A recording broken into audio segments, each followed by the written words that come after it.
গুনাহার জমিদার বাড়ি বা সাহেব বাড়ি বগুড়া জেলার অত্যন্ত প্রত্যন্ত এলাকায় অবস্থিত একটি জমিদার বাড়ি।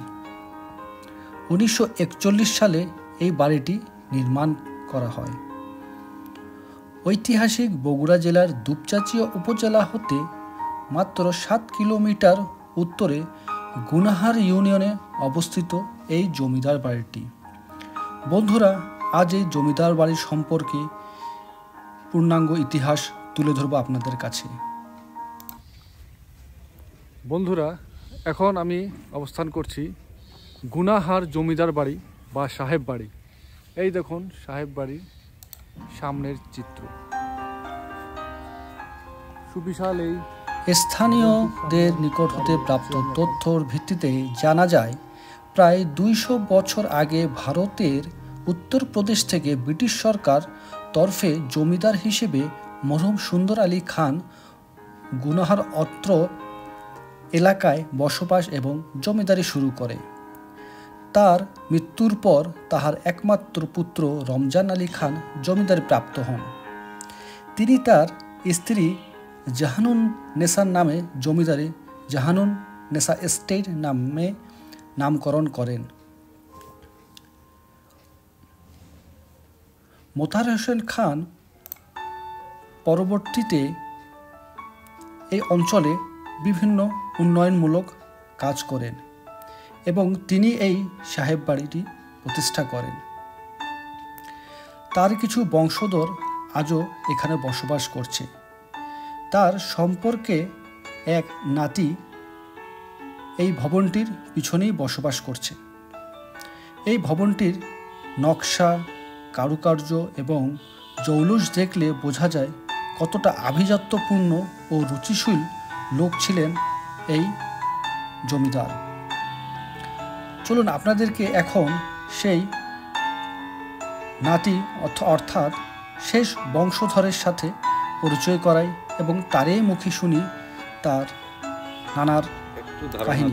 উনি ছিলেন তৎকালীন উড়িষ্যা, বিহার, বাংলার 3 রাজ্যের ভ্যাট কমিশনার ছিলেন। এবং ব্রিটিশেরা তাকে বাহাদুর উপাধি দিয়েছিলেন। খান বাহাদুর মোতাহার হোসেন খান নামে তিনি লাভ করেন আর কি। উনি আর কি। আপনি এই জমিদারের সম্পর্কে কি হন? আমি জমিদার, আমার নানা হচ্ছেন, আমার আম্মার হচ্ছে আপন চাচা আর কি, ছোট চাচা মোতাহার হোসেন খান। আমার যে নানা ছিল ওনার নাম ছিল, উনিও জমিদার ছিলেন, আব্দুল লতিফ খান।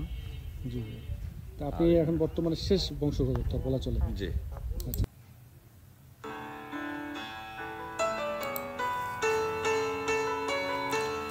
খান বাহাদুর মোতাহার হোসেন খান ছিলেন তার জীবদ্দশায় তলুজ উচ্চ বিদ্যালয়, তলুজ হাট, গুনাহার ইউনিয়ন পরিষদ ভবন, ডাকঘর, গুনাহার প্রাথমিক বিদ্যালয় প্রতিষ্ঠা করেন।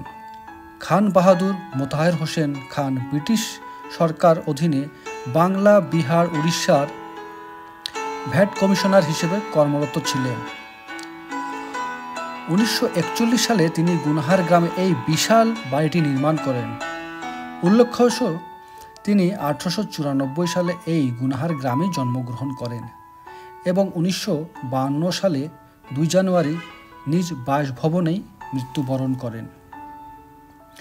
গুনাহার ইউনিয়নের প্রত্যন্ত এলাকায় অবস্থিত এই বাড়িটি দুপচাঁচিয়া উপজেলার কাছে সাহেব বাড়ির সুপরিচিত একটি বাড়ি। এখানে ব্রিটিশ পিরিয়ডের টেলিফোন সংযোগ, কেরোসিন তেলের ফ্যান সহ নানা শৌখিন আসবাবপত্র ছিল দর্শনীয় বিষয়। সে সময় টেলিফোন সংযোগ, ফ্যান এইসব ছিল আভিজাত্য ও বিলাসিতার পরিচয়। তার এই সকল আসবাবপত্র দেখলেই বোঝা যায় কতটা রুচিশীল লোক ছিলেন তিনি। এটি হলো ভবনটির পিছনের দৃশ্য। আজ এটি তালাবদ্ধ অবস্থায় রয়েছে। আপনারা দেখেন কি সুন্দরভাবে নকশা করা হয়েছে সিঁড়ির পাশে। তবে আজ অযত্ন অবহেলায় এগুলো প্রায় ধ্বংসের শেষ প্রান্তে দাঁড়িয়ে। দেখুন কি শৈল্পিক কারুকাজ করা হয়েছে, সিঁড়িগুলিতে। ভিতরে প্রবেশ করার কোনো সুযোগ নাই, তাই আপনাদেরকে বাহির থেকেই দেখালাম এই সিঁড়ির দৃশ্য।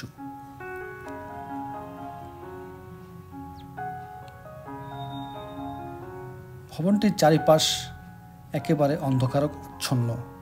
এটি হলো ভবনের আরেকটি রুম। সেই সময় দেখেন কি সুন্দর কারুকাজ করা ছিল প্রতিটি দেওয়াল।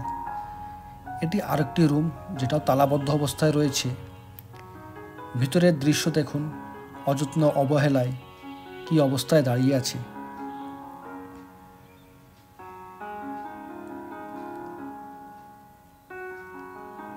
প্রত্যন্ত গ্রামের মধ্যে সেই সময়কাল এই ভবনটি ছিল উল্লেখযোগ্য একটি ভবন। সেই ভবনটিতে আধুনিকতার সব ছোঁয়াই ছিল, কিন্তু কালের বিবর্তনে সেই সৌন্দর্য জৌলুস হারাতে বসেছে। তাই সরকার এবং সংশ্লিষ্ট কর্তৃপক্ষের কাছে আকুল আবেদন থাকবে এই ধরনের ভবনগুলোর সংস্কারের কাজে এগিয়ে আসার জন্য।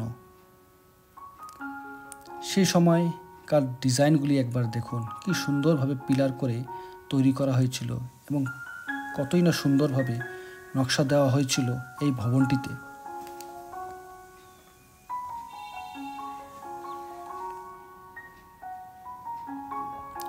ভবনটির চারপাশ ঘিরে আছে বেশ কয়েকটি পুকুর। আসুন একটি পুকুর আপনাদেরকে দেখাই।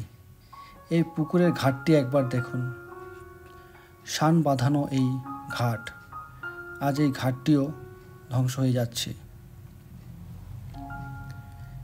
এসব ঘাট দেখলেই বোঝা যায় কতটা বিলাসবহুল ছিল সে সময়কার এই জমিদার বাড়িটি। সংস্কারের অভাব, অযত্ন অবহেলায় এই বাড়িগুলি আজ ধ্বংসের শেষ প্রান্তে দাঁড়িয়ে আছে।